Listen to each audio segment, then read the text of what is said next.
할렐루야. 네, 우리 기도 한번 하겠습니다. 좋으신 아버지 하나님 감사드립니다. 늘 크신 은혜와 사랑으로 우리를 지켜주시고 또 푸른 초장과 실만한 물가로 이끌어 주시니 감사드립니다. 오늘도 오후 예배 함께 이렇게 주의 말씀을 배우기 위해서 또 가르치기 위해서 준비하는 마음으로 모이게 하시니 감사드립니다. 이 한 시간이 우리의 심령을 우리 주 예수 그리스도의 은혜 가운데서 충만하게 하시고 성령이 우리 가운데 알게 하시는 그 크신 사랑에 대해서 배워가는 복된 시간 되게 하여 주시옵소서. 우리 모두가 우리 주 예수 그리스도 안에서 평안함이 넘치는 교제의 기쁨을 나눌 수 있는 이 시간 되게 하여 주시기를 바라면서 우리를 구원하신 예수님 이름으로 기도하옵나이다. 아멘. 네. 자, 1과 찾겠습니다. 야, 이렇게 하나님 말씀을 배우고 싶어서 오후 예배에 참여해 주셔서 너무 감사합니다. 내가 한 명 한 명 모셔다 놓고 가르쳐야 되는데 한꺼번에 한 방에 이렇게 가르칠 수 있어서 너무 감사합니다. 제1과 하늘 가는 밝은 길, 제가 박스 안에 있는 내용을 읽어보도록 하겠습니다. 종교교육에 앞장섰던 말틴 루터의 간증을 보면 이렇습니다. 1510년 어느 날 두 명의 독일 수도사가 이태리 로마에 와서 라테란 성당의 계단을 무릎으로 기어 올라가기 시작했습니다. 그 중에 한 사람이 말틴 루터라는 사람이었습니다. 그는 경건한 가톨릭의 수도사였으며 하나님의 구원을 간절히 바라며 하루에 7번씩 무릎을 꿇고 죄를 해결하기 위하여 기도했으며 금식과 온갖 고행을 통해서 죄를 사함받기를 원했습니다. 왜냐하면 루터는 구원받는 길이 있고 고행과 덕행으로 오는 것이라고 배웠고 그렇게 믿었기 때문입니다. 그런데 어느 날 루터가 라테란 성당의 계단을 기어 올라가고 있을 때에 그의 마음 속에 한 말씀이 순간적으로 떠올랐는데 바로 믿음이라는 단어였습니다. 오직 의인은 믿음으로 말미암아 살리라. 로마서 1장 17절. 이때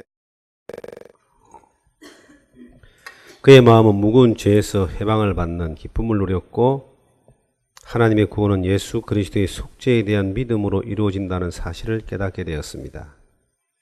구원을 받는다는 것은 루터의 경험과 같이 죄로 말미암아 영원한 형벌을 받을 수밖에 없는 나에게 하나님의 은혜로 말미암아 죄가 영원히 용서되어진 사실을 믿는 것입니다. 그 놀라운 좋은 소식을 믿을 때에 죄에서 해방을 받는 것입니다. 말틴 루터 1517년 10월 31일 날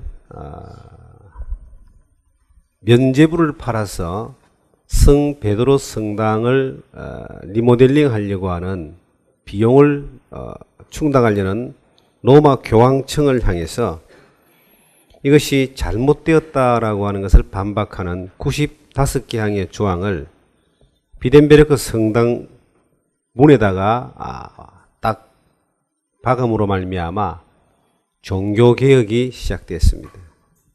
그런데 이 말틴 루터는 원래 가톨릭의 수도사였고 또 가톨릭 신학교의 교수였습니다. 당시에 사람들은 성경을 많이 읽지 못했기 때문에 수도사나 신부나 교수들은 성경을 많이 자유롭게 볼 수가 있었습니다. 라틴어 성경을. 그런데 이분이 갈라디아서와 로마서를 쭉 많이 이렇게 늘 읽어오다가 자기가 하나님을 믿지만 죄에서 용서받지 못했다라고 하는 죄책감 때문에 늘 힘들어하고 어려워했다라는 그런 내용을 책을 통해 보게 됩니다.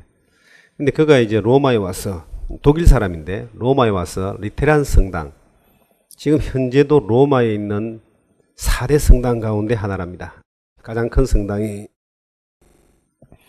교황이 있는 그 성 베드로 성당이고 라테란 성당도 보면은 아주 웅장하고 굉장히 유수 깊은 그러한 성당인데 그 계단을 기어 올라가면서 이 계단을 기어 올라가면서 죄 때문에 고민하다가 그가 연구하고 읽었던 말씀 한 말씀을 생각이 떠오르는데 오직 의인은 믿음으로 말미암아 살리라.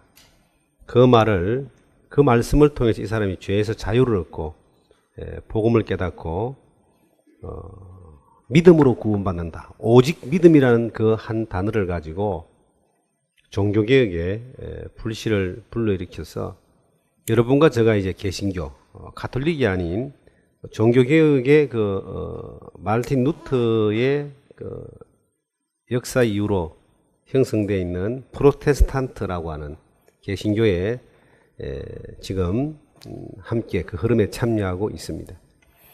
우리도 어느 날 이 마르틴 루터처럼 종교에 매여 있고 죄에 매여 있다가 죄에서 자유함을 얻었던 그 한 순간이 믿음으로 말미암아 이루어졌는데, 우리가 알고 있는 믿음을 우리가 다른 사람에게 설명할 수 있고 전할 수 있는 것이 우리에게 복된 겁니다. 우리 모두가 복음을 깨달은 사람은 내가 믿고 알고 있는 것을 설명할 수 있고 전할 수 있는 그러한 힘이 우리 가운데 있어요. 경험되어진 것이기 때문에 이것을 구체적으로 좀 우리가 설명하고 가르치기 위해서 이런 성경 공부를 하게 됩니다. 성경 우리 요한일서 4장을 찾겠습니다. 요한일서 4장을 보시면은 16절을 보겠습니다. 하나님이 우리를 사랑하시는 사랑을 우리가 알고 믿었노니 하나님은 사랑이시라. 사랑 안에 거하는 자는 하나님 안에 거하고 하나님도 그의 안에 거하시느니라. 하나님의 사랑을 알고 믿었다라고 이 성경은 말하고 있습니다. 여기 보면은 우리가 이제 첫 번째 성경 공부의 첫 번째 이제 단락에 보시면 사랑의 짝으로 창조된 인간이다라고 해서 하나님 인간을 왜 창조했는가? 사랑의 대상으로 창조했다 그랬습니다. 하나님은 모든 사람을 복과 사랑의 대상으로 창조하셨습니다. 창세기 1장 27절 28절에 하나님이 사람을 창조하시고 난 뒤에 말씀하시기를 하나님이 자기 형상 곧 하나님의 형상대로 사람을 창조하시되 남자와 여자를 창조하시고 하나님이 그들에게 복을 주시며 하나님이 그들에게 이르시되 생육하고 번성하여 땅에 충만하라. 땅을 정복하라. 바다의 고기와 하늘의 새와 땅에 움직이는 모든 생물을 다스리라 하시니라. 하나님이 사람을 창조하신 목적은 사랑의 대상으로 만드시고 천지 모든 만물을 창조하신 그 자리에 왕으로 세웠습니다. 모든 것을 다스리고 정복하고 충만하고, 그리고 하나님이 복을 주셨다라고 이렇게 말씀했습니다. 이 에덴 동산이라고 하는 그곳을 하나의 나라로 정하시고 그곳의 왕으로 살게 하셨습니다. 하나님이 사람을 창조하신 원래의 목적은 복을 주시는 거예요. 사랑을 나누는 겁니다. 그래서 사랑을 받을 수 있는 대상으로 사람을 만들었는데, 그 사랑을 받을 수 있는 대상이 되기 위해서는 세 가지의 조건이 이루어져야 됩니다. 첫째는 하나님이 창세기 다시 가보시면 이 2장 7절에 보시면 여호와 하나님이 땅의 흙으로 사람을 지으시고 생기를 그 코에 불어넣으시니 사람이 생령이 된지라. 흙으로 사람을 만들었다. 이것은 하나님의 사랑의 대상을 흙으로 하나님이 사람으로 만들었다 이 말입니다. 두 번째는 그 대상이 하나님과 동질을 이루어야 됩니다. 똑같은 질을 이루어야지만이 사랑을 나눌 수 있습니다. 그래서 개는 개의 동질이니까 개끼리 사랑하고, 사람은 사람끼리 동질이니까 사랑을 하죠. 하나님은 뭐냐면 요한복음 4장 24절에 하나님은 영이시다 그랬습니다.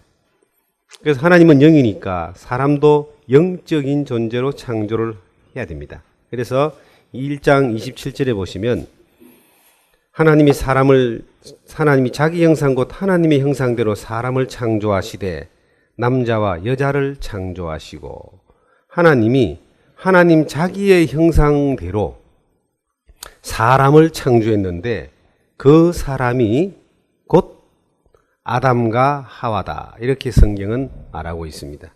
그 형상은 육체를 말하는 것이 아니라 하나님의 형상인 영을 이야기합니다. 사람은 영적인 존재다. 세 번째, 하나님의 사랑이 이루어지기 위해서는 가장 중요한 그 선택, 자유의지가 주어져야 됩니다. 그래서 하나님께서는 그 사람들로 하여금 하나님을 선택할 수도 있고 안 할 수도 있는, 하나님을 사랑할 수도 있고 안 할 수도 있는 자유의지를 부여했고, 그 자유의지에 대한 선택권으로 선악을 알게 하는 나무의 실과를 따먹지 마라 라고 말하고 있습니다. 그것이 창세기 우리가 2장 15절에 보시면, 여호와 하나님이 그 사람을 이끌어 에덴 동산에 두어 그것을 경작하며 지키게 하시고, 여호와 하나님이 그 사람에게 명하여 이르시되 동산 각종 나무의 열매는 내가 임의로 먹되 선악을 알게 하는 나무의 열매는 먹지 말라. 네가 먹는 날에는 반드시 죽으리라. 선악을 알게 하는 나무의 실과를 먹지 말라. 그리고 이것을 지키라고 한 것은 이제 이 에덴 동산에 혹은 이 지구에 또 다른 영적인 세력이 하나 와 있는데, 그것이 마귀. 성경은 창세기 3장 1절에 뱀이라고 표현되어 있고, 요한계시록 12장 9절에 보면은 옛 뱀 곧 마귀라고도 하고 사탄이라고도 하며 천하를 꿰는 자다 했던 영적인 존재인 마귀 사탄, 이것이 이 에덴 동산에 와 있는 것을 하나님이 경고하고, 그리고 그에게 그가 그를 사랑하거나 그에게 이 통치권을 빼앗기지 않기 위해서 지키라고 이야기합니다. 그 지키는 것이 선악을 알게 하는 나무의 실과를 먹지 말라는 것인데, 우리가 창세기 3장에 인간은, 아담과 하와는, 하와가 먼저 선악을 알게 하는 나무의 실과를 따먹고 그 다음에 아담도 먹음으로 말미암아 벗었으므로 두려워하여 숨었다. 반드시 죽으리라고 성경은 말했는데, 이 반드시 죽는 것이 세 가지의 어떤 사망, 죽음의 형태를 말하고 있습니다. 첫 번째는 하나님과 사랑을 나눴던 영이 죽습니다. 에스겔서 18장 4절에 보시면 범죄하는 그 영혼이 죽으리라 그랬어요. 그래서 아담 이후에 태어나는 모든 사람들은 영이 죽어 있는 상태로 태어난다. 이것을 영적인 신분이 죄인이다. 그렇게 성경은 말합니다. 죄인이란 말은 죄를 짓는 사람이 아니라 영적인 신분이 하나님을 향해서 죽어 있는 죄인이다는 뜻입니다. 그리고 이제 그 죄인들은 씨가 근본적으로 본질상 진노의 자녀라고 에베소서 2장 4절에 기록되어 있기 때문에 본질과 근본이 죄인이기 때문에 하나님 앞에 다가설 수도 없고 죄를 안 지을 수도 없고, 무엇보다도 하나님과 사랑할 수 없는 관계가 되어져 버렸습니다. 범죄하는 영혼은 정령 죽으리라는 그것이 영의 기능이 사라졌고 죽었다 이 말입니다. 하나님과 관계가 깨어졌고 하나님을 향해서 빗나가 버린 그러한 삶을 살게 되는 존재가 되었다, 이런 의미를 가지고 있습니다.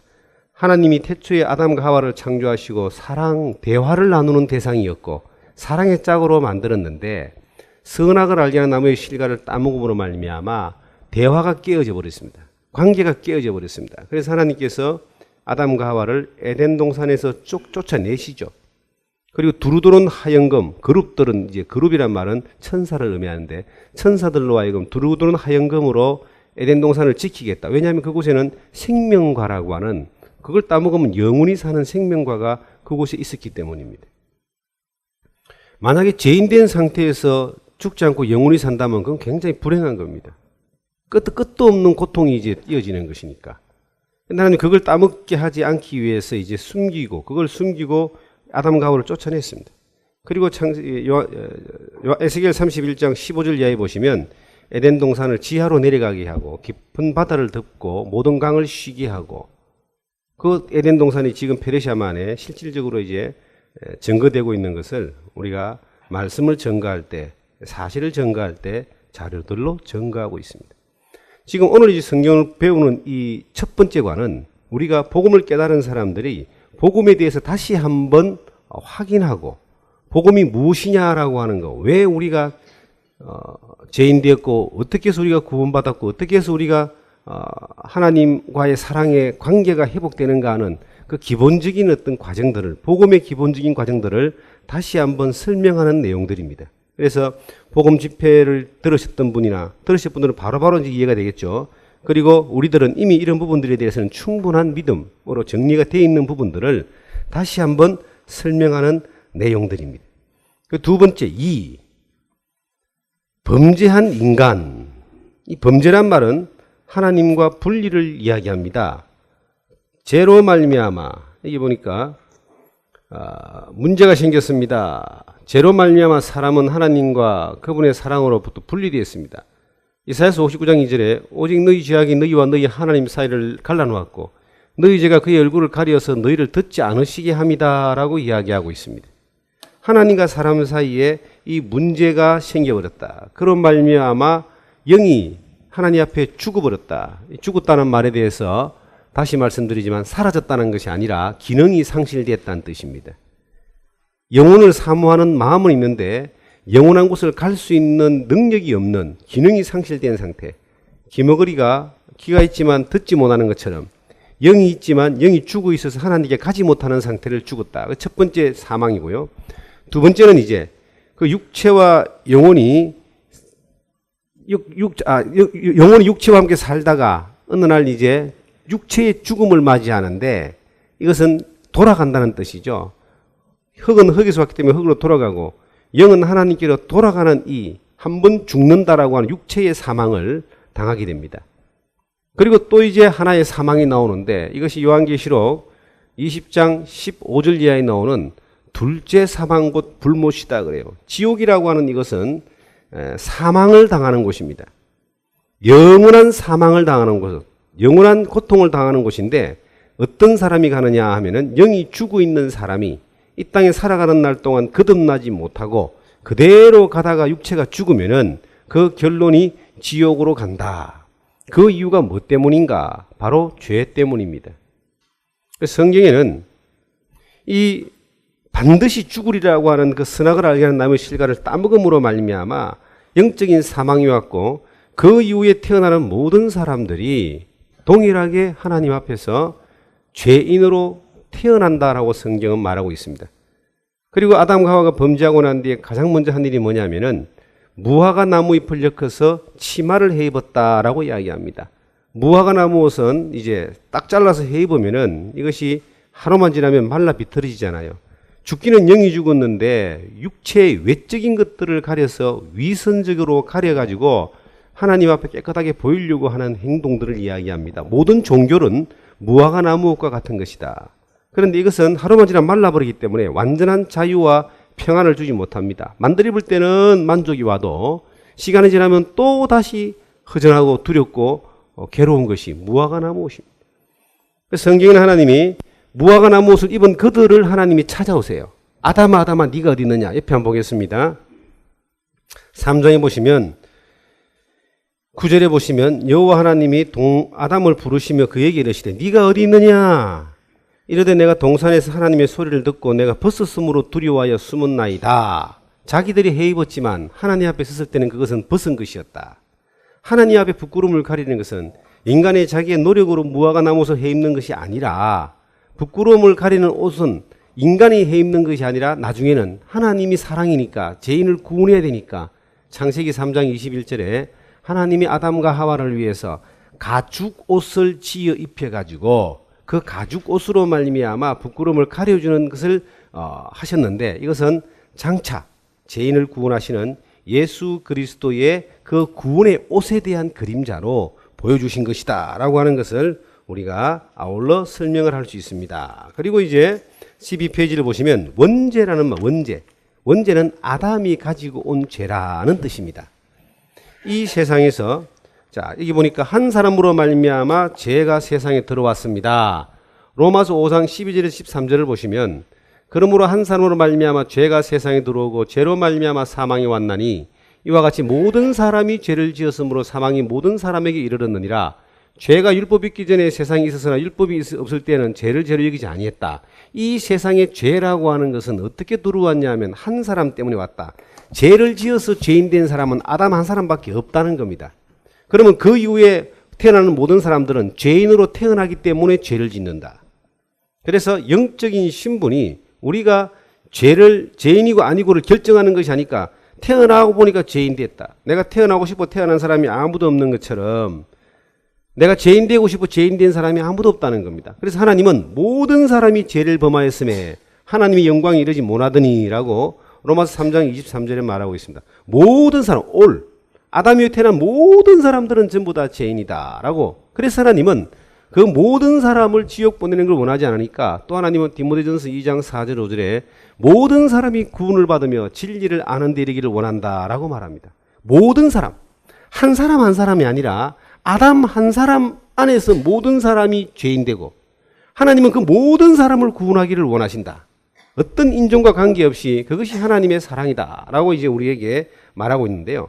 그 이후에 이제 범죄한 인간, 아담 이후에 태어난 모든 사람들은 죄인입니다. 모든 사람이 죄인이다. 로마서 2장 3장 23절에 모든 사람이 죄를 범하였으면 하나님의 영광을 이루지 못한다. 이 모든 사람은 아담 안에 태어난 모든 사람을 이야기합니다. 그래서 이 세상에는 아담 안에 태어난 모든 사람을 마귀의 자녀들이다 라고 성경은 말하고 있습니다.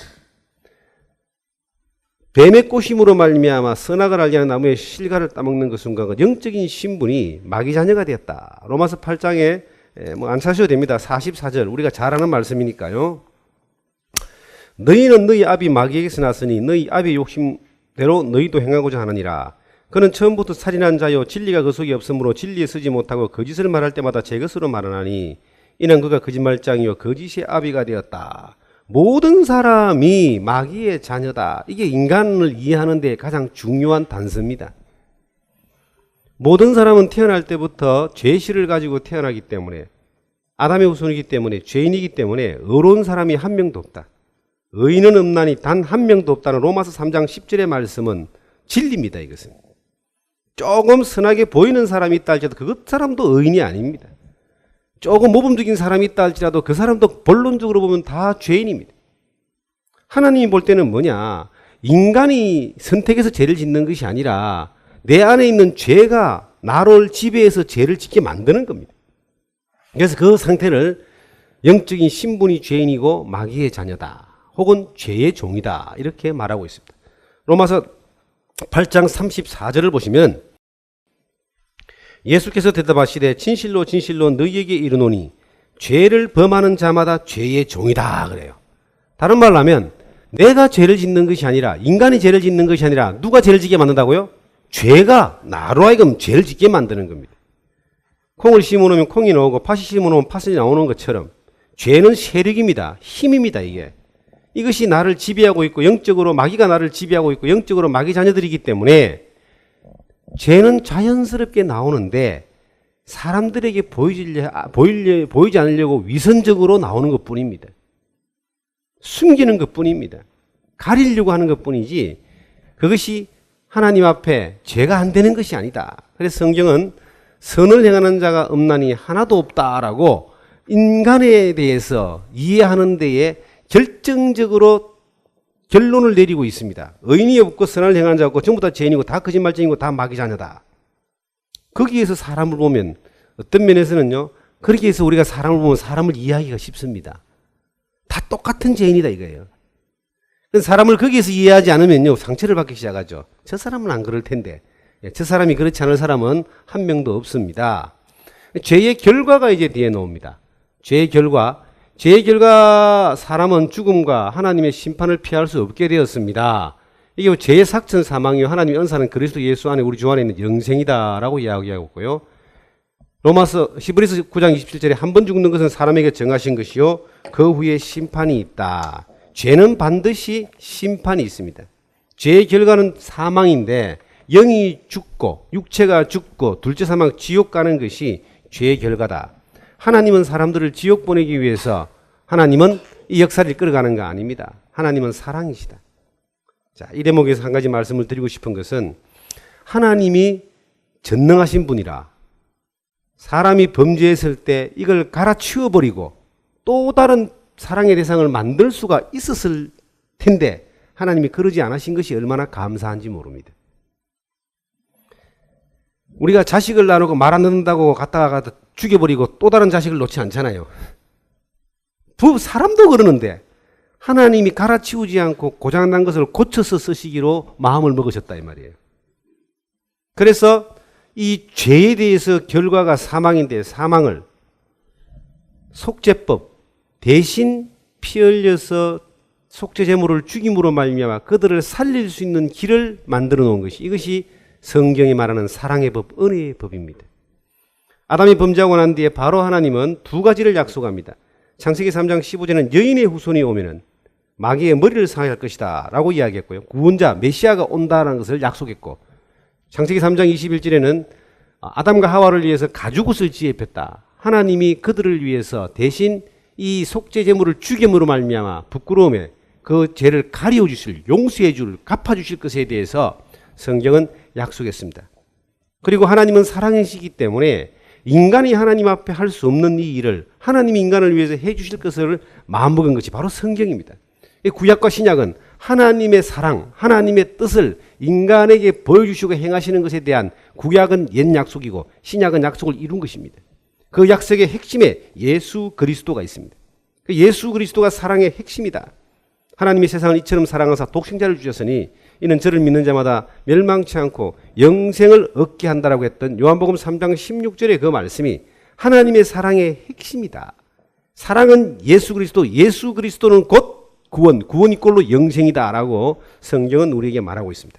그리고 이제 지금 제가 드리는 이 말씀들은 저희가 전하는 복음의 내용을 핵심적으로 지금 소개를 드리는 거예요. 이 내용은 복음을 깨달은 사람에게 첫 성경 공부의 내용으로 들어가는 것이기 때문에 너무나 중요한 것입니다. 그래서 이것을 한 번 더 되짚어서 가는 것입니다. 그 다음에 나오는 것이 이제 죄를 용서하는 하나님의 방법을 이야기하는데 이것이 은혜의 법 혹은 속죄법이다라고 해요. 속죄법. 속죄법은 반드시 죄의 값을 갚는 것이다.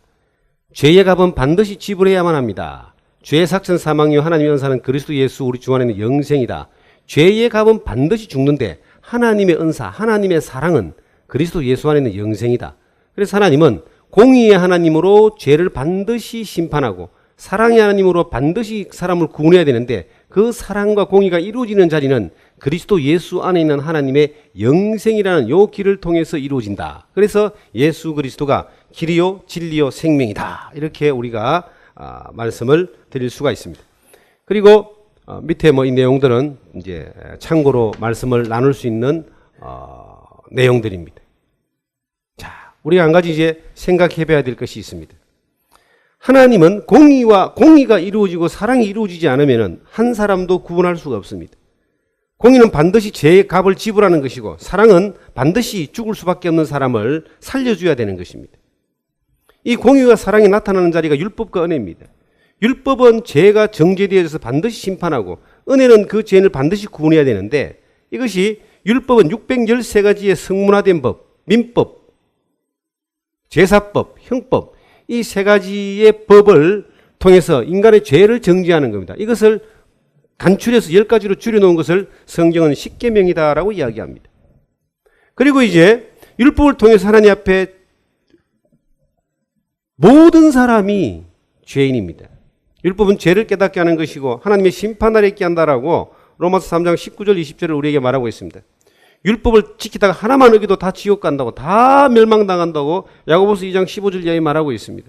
율법은 태어나 죽을 때까지 온갖 일을 항상 행하지 않으면 안 된다라고 갈라디아서 3장 10절은 말하고 있습니다. 율법을 통해서 하나님께 갈 수 있는 사람이 없고 완전한 죄가 드러나게 되어 있습니다. 그런 율법으로 안 되는 율법으로 죄를 깨달은 사람들이 하나님 옆에 나오면 하나님은 속죄법이라고 하는 성막의 법을 통해서 양과 염소와 송아지와 비둘기를 잡아서 죄를 안수하고 대신 피 흘려서 죽였을 때에 그 피를 보고 하나님이 죄를 용서해 주는 그런 은혜의 법을 보여주었습니다. 그래서 그 은혜의 법을 통해서 죄인이 구원받는다라고 하는 사실을 구약 성경에 자세하게 말씀하고 있습니다. 죄는 그냥 갚아지는 것이 아니라 대신 누군가가 죽어야 된다. 이게 성경이 말하는 진리입니다. 이게 속죄법입니다. 성경은 죄와 죄의 값은 다르다 그래요. 우리가 교통위반을 하면은 죄값으로 돈을 내는 것처럼 우리가 하나님 앞에 죄를 지었을 때는 내가 손을 자르고 발을 자르고 눈을 빼든지 죄값을 갚아야 되는데 이것만이 방법이 아니라 대신 누가 내 죄를 담당하고 내 죄 때문에 피 흘려서 죄값을 갚아버리면 이 사람은 구원받을 수 있다라고 하는 법이 성경에서 말하는 속죄의 법입니다.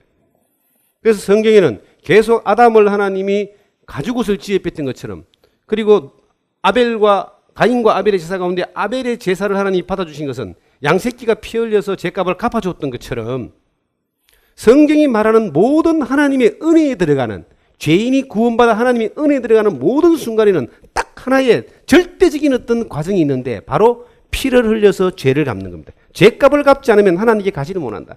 하나님과 사람 사이의 가장 큰 문제는 이사야서 59장 1절에 나와 있는 말씀처럼 죄입니다.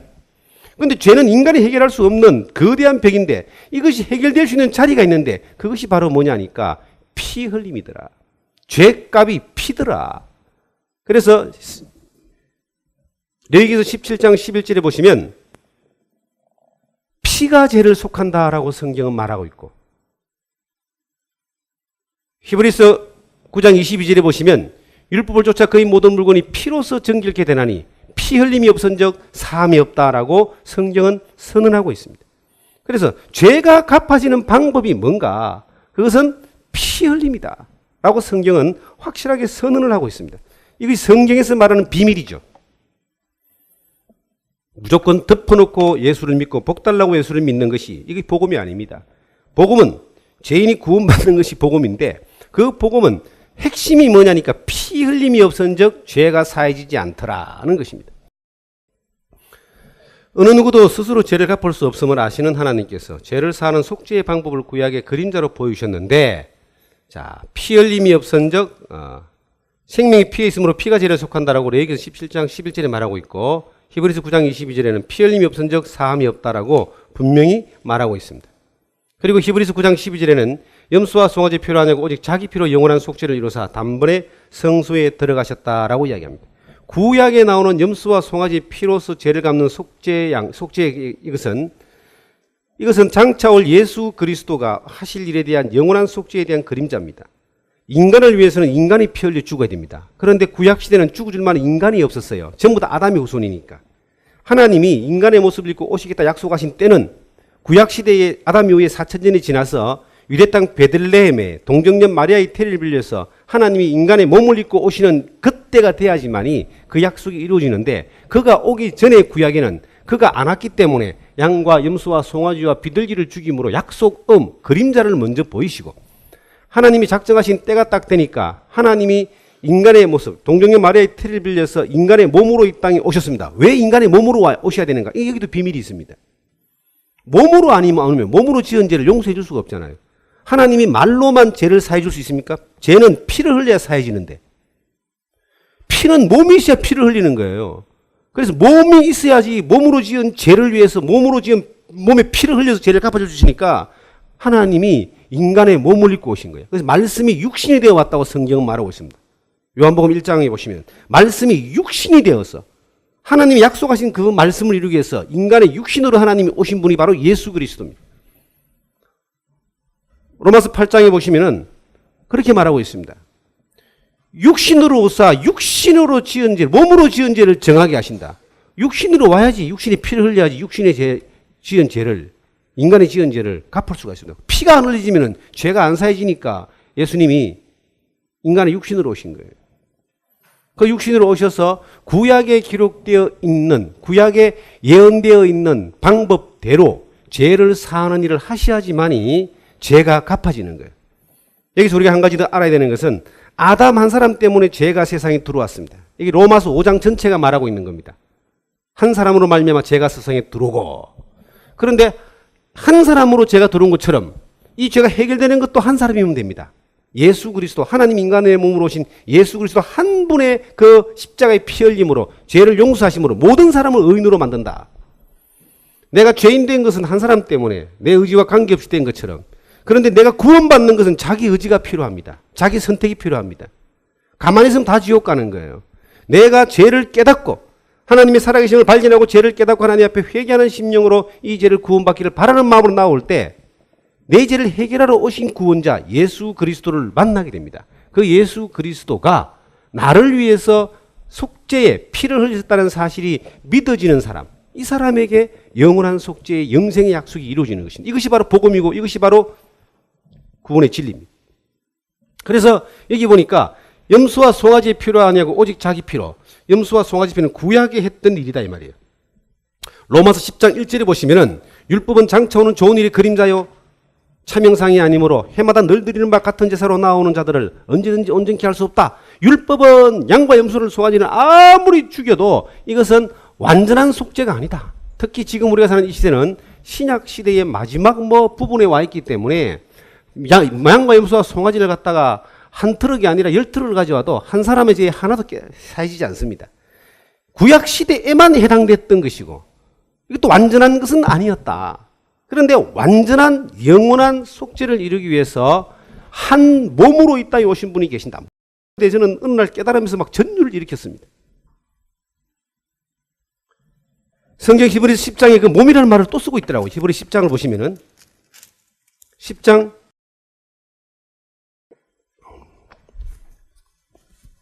5절에 보시면 그러므로 주께서 세상에 임하실 때 이르시되 하나님이 제사와 예물을 원하지 아니하시고 오직 나를 위하여 뭘 예비했다? 한 몸. 바로 예수 그리스도의 몸. 그 몸을 하나님이 예비해 두셔가지고 그분이 이 땅에 오셔서 오직 자기의 피로 그 몸으로 자기의 피를 흘려서 뭘 이뤘다고요? 영원한 속죄를 이루고 단번에 성소에 들어갔다. 아담부터 세상 끝날까지의 모든 죄라고 하는 것을 예수 그리스도의 몸에 다 뒤집어 쓰고 그 몸의 피를 거룩한 피를 흘림으로 말미암아 모든 죄를 영원히 다 끝내놨다. 단 한 번으로 그것도. 이 사실이 믿어진 사람이 복음을 깨달은 사람이다라고 이야기합니다. 이 복음이요. 우리가 볼 때 너무 간단하잖아요. 어저께 일본에서 복음을 전했는데 어떤 사람이 간증하는데 이렇게 간단할 수가 있습니까? 깨닫고 나면 너무 간단하죠. 한 게 아무것도 없으니까. 해준 것만 믿으면 되니까. 그런데 이거 못 깨닫는 사람은 절대 못 깨닫거든요. 이거요. 천국 가는 사람은 다 이거 깨달아갑니다. 이거 왜 다른 것으로는 길이 없어요.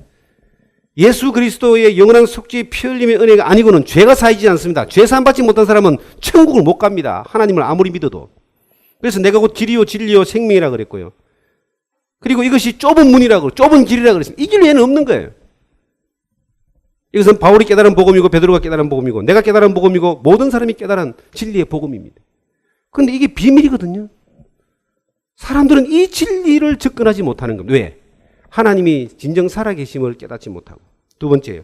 하나님 앞에 왜 내가 지옥 갈 수밖에 없는 죄인인가는 사실을 못 깨닫기 때문에 이 예수를 믿고 하나님 믿는 것이 죄사함 구원의 목적이 아니라 믿음의 결국 영혼의 구원을 받음이라. 믿음의 목적은 영혼이 구원받는 겁니다. 주 예수를 믿는 것은 너와 네 집이 구원을 받는 겁니다. 그런데 그 구원에 대한 이 진리가 아닌 것들로 다른 복음이라 그러죠. 이걸 보고. 다른 복음으로 접근을 하니까 부자 되는 복음, 능력 받는 복음, 신유 경험하는 복음, 이상한 복음들로 접근을 하니까 똑같은 예수를 믿지만은 죄사함의 구원이 이루어지는 영생의 복음을 주시는 예수를 못 믿는 거예요. 그런 것들이 잘못 이렇게 이제 입수되어져 있는 사람들은, 정보가 그렇게 들어와 있는 사람들은 이 영혼 구원에 대해서는 별로 또 관심이 없더라고요. 우리가 바른 복음, 다른 복음이 아닌 바른 복음을 진리의 말씀을 통해서 믿고 전할 수 있다는 것만으로도 오늘 이 땅에서 누릴 수 있는 최고의 어떤 복을 누리고 있는 사람들입니다. 이 성경의 죄가 사해지는 방법은 순서가 5가지입니다. 레위기서 4장 13절 이하에 보시면 그 내용이 나옵니다. 이런 것들 메모해 놓으시면 다른 사람한테 가르칠 때 필요한 거니까. 첫째는 죄를 깨닫는 겁니다. 백성들이 죄를 깨닫고 나면 이게 죄가 사해지는 구원받는 첫 번째 속죄의 방법입니다. 두 번째는 뭐죠?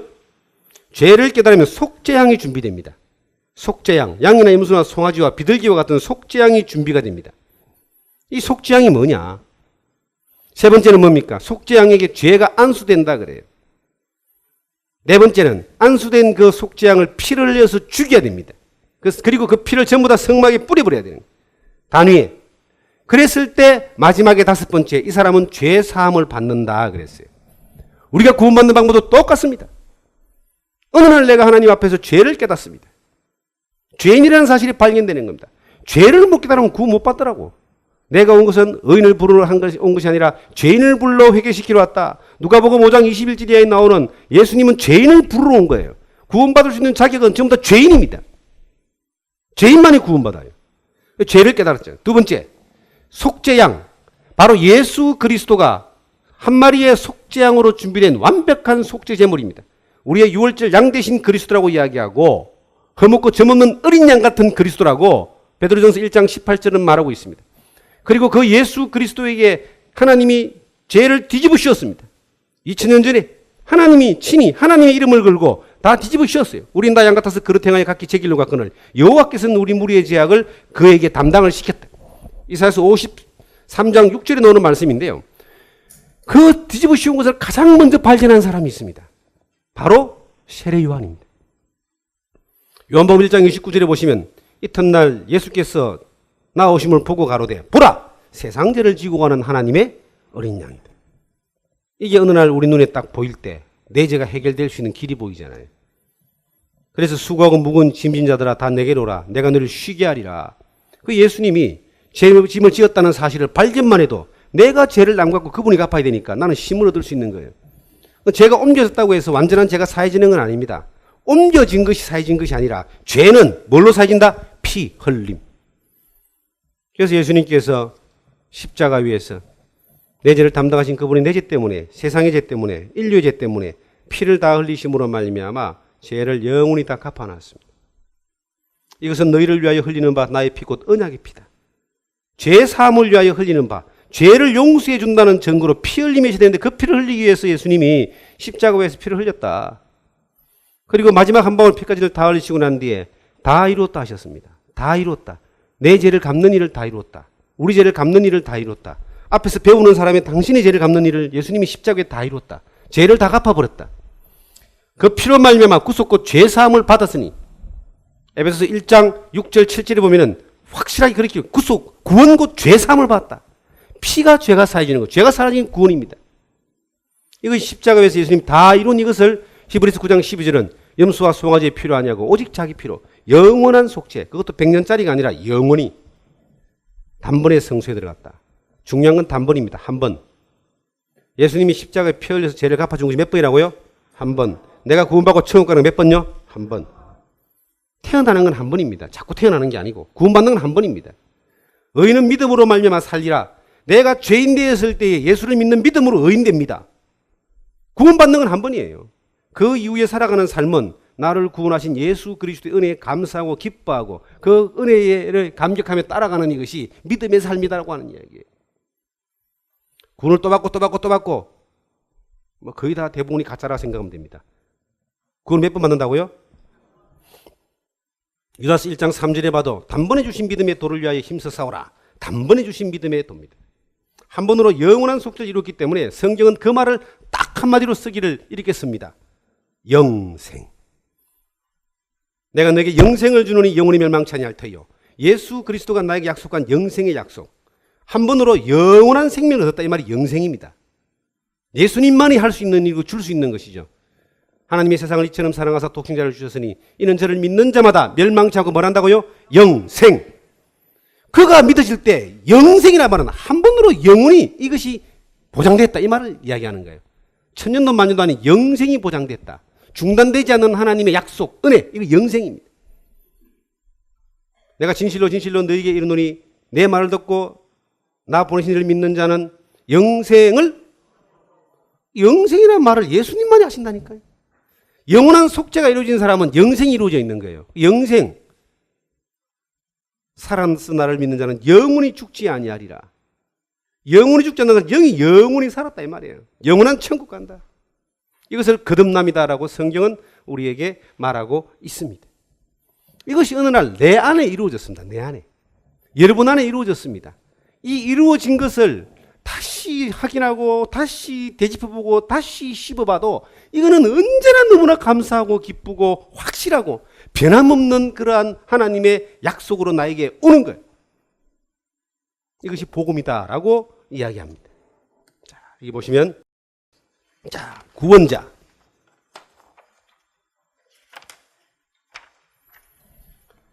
네, 이게 오늘 이 내용은 우리가 사실 전도 집회하는 내용의 핵심을 다 말씀을 드리는 내용인데, 요거는 자세하게 말씀을 드리기 위해서 한 시간에 끝내기는 조금 어려울 것 같아요.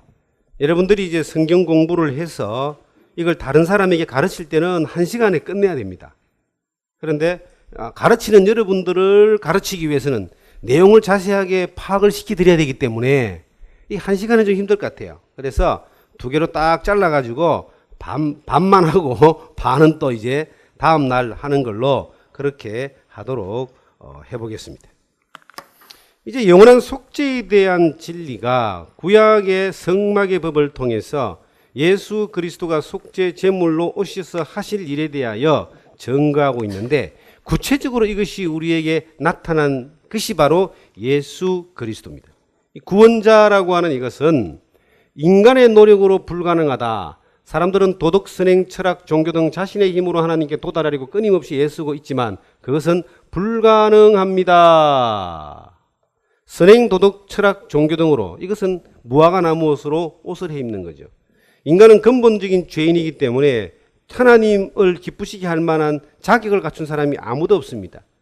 똥 묻은 손으로 사탕 하나 이렇게 만져가지고 어른한테 누구한테 주면은 그것을 받아서 먹을 사람이 누가 있겠습니까? 인간이 마치 하나님 앞에 잘 보이려고 하는 것은 똥 묻은 손으로 하나님 앞에 음식 들고 드리는 거와 똑같은 거예요. 하나님은 그런 것을 받지도 않고 인간의 모든 선마저도 하나님은 악하게 보십니다. 근본이 죄인이기 때문에 이 죄악 가운데서 어려운 것이 나오지 못합니다. 에레미야서 23장 17절에 보시면 굿서인이 피부를 깨끗하게 희게하지 못하는 것처럼, 표범이 반점을 변하게 하지 못하는 것처럼 악에 익숙한 너희가 선을 행하지 못한다. 인간은 하나님의 기준에서 선을 행할 수 있는 사람이 아무도 없다. 그러니까 인간은 스스로도 구원 못하고 남도 구원해 주지 못하는 겁니다. 구원이란 말은 내가 뭔가를 성취하는 것이 아니라 누군가가 나를 건져주는 것을 구원이라 그럽니다. 자력으로 무엇을 해결하는 것이 구원이 아니라 나는 아무것도 할 수 없는 존재에게 타력, 외부에서 어떤 힘에 의해 나를 건져줄 때 이것을 구원이라고 하는 겁니다. 물에 빠진 사람이 지가 헤엄쳐 놓으면 이건 구원이 아닙니다. 나는 죽을 수밖에 없는데 절망인데 누군가가 나를 살려서 건져줘야지 구원입니다.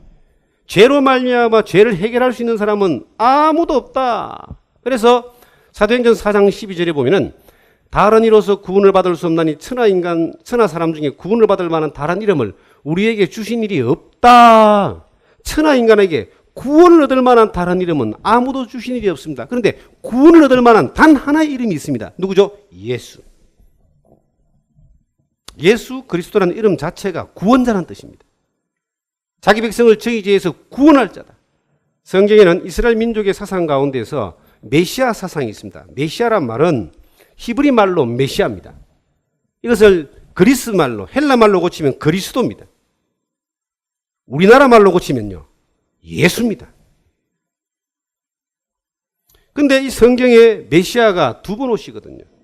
처음에 오시는 메시아는 이사야서 53장에 나와 있는 예언처럼 고난받는 메시아로 죄인을 구원하고 죄를 담당하여서 그 죄인을 구원하기 위한 고난받는 메시아로 올 것을 성경에 예언하고 있습니다. 그리고 죄인을 구원하러 오신 그 예수님이 죽으시고 부활한다고 성경에 예언되어 있습니다. 그대로 부활하셔가지고 하나님 우편에 계시다가 어느 날 하나님이 작정하신 때 구원받는 모든 사람들이 차는 때가 되면은 예수님이 다시 재림하십니다. 예수 그리스도의 재림은 철장으로 증거를 깨뜨는 시편 2편에 나오는 말씀처럼 이스라엘 민족의 왕 중에 왕으로 오시는, 영광의 왕으로 오시는 그 메시아가 올 것을 성경에 예언되어 있습니다. 재림하시는 메시아는 왕으로 오시는 메시아입니다. 이 세상 마지막에 오시는 겁니다.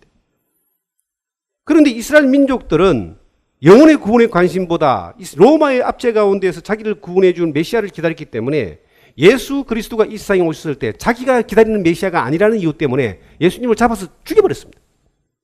그 덕분에 이제 이 복음이 이방인에게 넘어와서 자기 땅에 오면 자기 백성이 영접하지 아니했으나 이스라엘 땅에 왔지만 이스라엘 민족들이 영접하지 않는 것 때문에 이 복음이 바울 사도를 통해서 이방 세계에 넘어와서 우리가 복음을 깨닫는 복을 누렸습니다. 그런데 이 이방 세계의 복음을 깨닫는 이 복이 영원히 가는 것이 아니라 이 예루살렘은 이방인의 때가 차기까지 이방인들에게 밟힌다고 성경에 예언되어 있고 이스라엘의 충만한 수가 들어오기까지는 이 이스라엘 민족이 고난을 받지만 다 이방인의 충만한 수가 들어오고 나면은 이제는 역사의 흐름이 이스라엘 민족의 구원으로 다시 한번 가게 되는데, 그 마지막 때 이스라엘 민족이 민족적으로 회개하고 구원받을 때 예수 그리스도가 유대 땅 감람산에 갔던 그대로 오신다고 약속했던 그대로 재림하게 되어 있는 거예요. 그 메시아가, 처음 오신 메시아가 나에게 뭘 해줬냐에 따라서 다시 오시는 메시아의 관계가 연결되는 거죠. 우리를 구원하러 오신 그분이 우리를 데리러 오셔서 영원한 천국으로 이제 이끌고 가시는데, 그 첫 메시아를, 구원자를 만나지 못한 사람은 뭐 영생에 대해서, 미래에 대해서는 희망이 없는 것입니다. 천하 인간에게 구원 얻을 만한 다른 이름을 주신 일이 없다. 예수 그리스도만이, 예수만이 그리스도란 말이에요. 예수만이. 그 예수만이 그리스도라는 이유는 구약에 기록되어 있는 모든 예언이 창세기 3장 15절에 여인의 우선을 것부터 시작해가지고 성경에 아브라함의 혈통을 타고 이삭, 야곱, 그리고 유다, 이새의 뿌리, 다윗의 혈통을 타고 유대 땅 베들레헴에 성경의 역사가 말하는, 마태복음 1장 1절에서 말하는 아브라함과 다윗 자손 예수 그리스도의 세계라, 구약의 모든 역사에 기록되어 있는 오리라는 메시아가 바로 그 예수다 이 말이에요. 그가 오셔서 성경에 예언되어 있는 대로 하나님이 죄인을 구원하기 위해서 하실 일인, 양을 잡고 염소를 잡고 송아지를 잡고 피를 흘려서 가죽옷을 지어 입히고 그 피의 제사를 받아들이고 그 피를 통해서 죄를 용서해 주신 모든 하나님의 의도하신 죄를 용서하신 그 일을 이루실 수 있는 분이 바로 예수다 이 말이에요.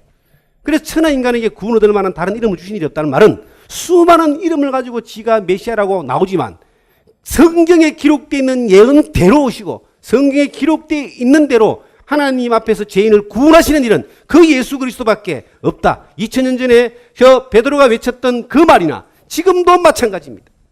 지금도 수없이 많은 사람들이 자기가 메시아라고 등장하는 사람들이 있습니다. 저는 그런 말 들으면 굉장히 가소로운 마음이 듭니다. 왠지 아십니까? 이 성경은 2000년 전에 기록이 완성되었고 이 성경은 66권으로 결정되어져 있습니다. 이 성경 안에 메시아 혹은 구원자라고 할 수 있는 조건이 그대로 예언되어져 있습니다. 그 예언되어 있는 그대로 그가 유대 땅 베들레헴에서 태어났느냐부터 시작해서 따져봐야 됩니다. 유대 땅 베들레헴에서 태어난다고 성경되어 있거든요.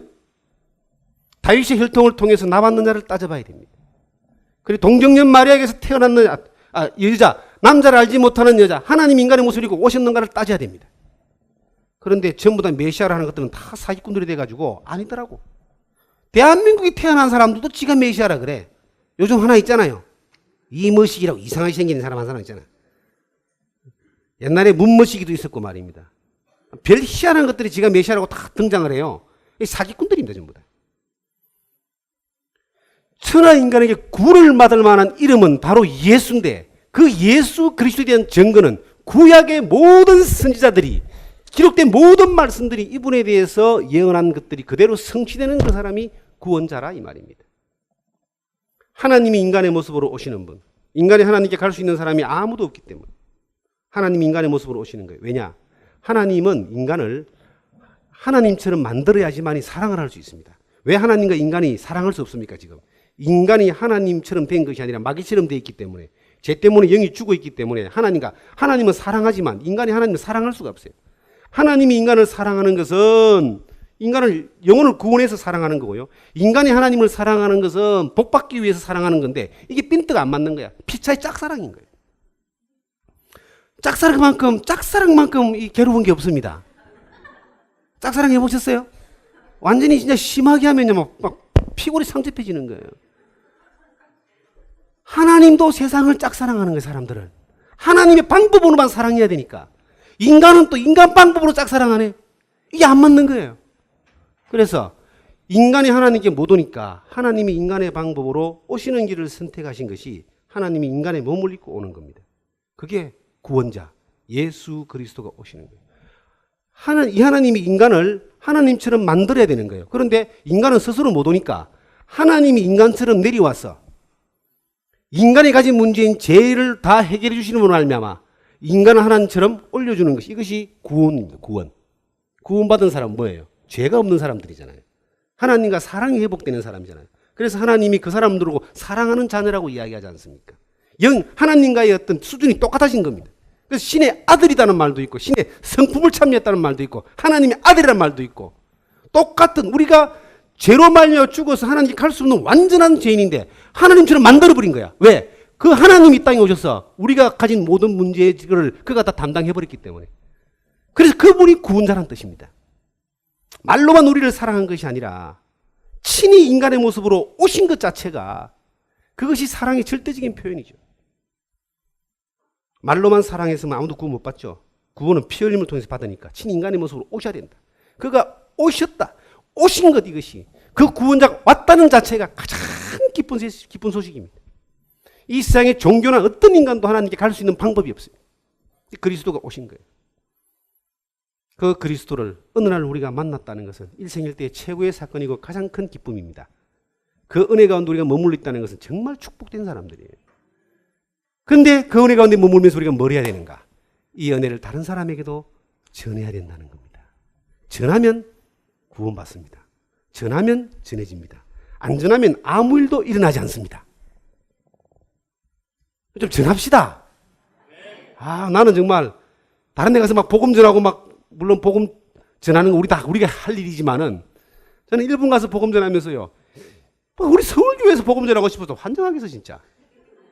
우리 서울교회도 복음 전하면 전해질 텐데 날짜가 없습니다 지금. 계속 지금 뭐 날짜들이 되어지니까. 그런데 어쨌든 여기 있는 여러분과 저를 통해서도 또 많은 사람들이 말씀을 들어야 될 사람들 우리 주변에 많이 있잖아요. 그 구원자를 좀 확실하게 좀 소개해서 이 영혼들을 하나님 자리에 올라갈 수 있을 정도까지 정말 구원받아 천국 가는 사람을 만드는 일들에 우리가 좀 힘을 써야 되겠다 하는 생각이 들어집니다. 자, 오늘은 여기까지 딱 하겠습니다. 기도하겠습니다. 천하 인간에게 구원 얻을 만한 다른 이름을 주실 일이 없다고 하셨사온데 그 예수 그리스도를 나의 주님으로 나를 위해 피 흘려 주신 구원자로 믿어지게 하여 주시니 감사드립니다. 오늘 이 시간도 진리의 말씀을 사모하는 우리들 이렇게 겸손한 마음으로 나와서 하나님 말씀을 듣게 하시니 감사드립니다. 주님 은혜 가운데서 이렇게 그 말씀을 사모하고 복음을 사모하며 복음 안에 교제 나누며 기쁨으로 교제하며 이렇게 살아갈 수 있도록 이끌어 주시니 감사드립니다. 주님 다시 오시는 그날, 주님 만나는 그날 우리 모두가 잘했다 칭찬받을 수 있는 믿음의 사람들 될 수 있도록 주님 이끌어 주시기를 간절히 바라면서 우리를 사랑하시는 예수님 이름으로 기도하옵나이다. 아멘. 자, 감사합니다.